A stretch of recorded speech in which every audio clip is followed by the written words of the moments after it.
Hi, this is Cheese Productions, and this video is basically just my process of taping, so I hope you enjoy, and yeah. Okay, so we will start unpatterning. So, basically what you do is you make sure you want something, like, exactly.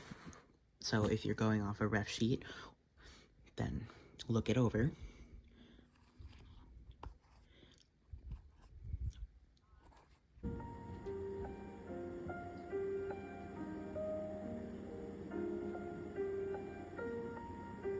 So I have defined the patterning with the direction of the fur and corrected markings that I messed up with an X, and then fixed it, put the arrow in the correct direction. These are where the nostrils will be, and basically I will do this patterning off camera, like put it on paper and stuff, because I do not have enough room on my phone currently to record all that, but this is what it looks like so far.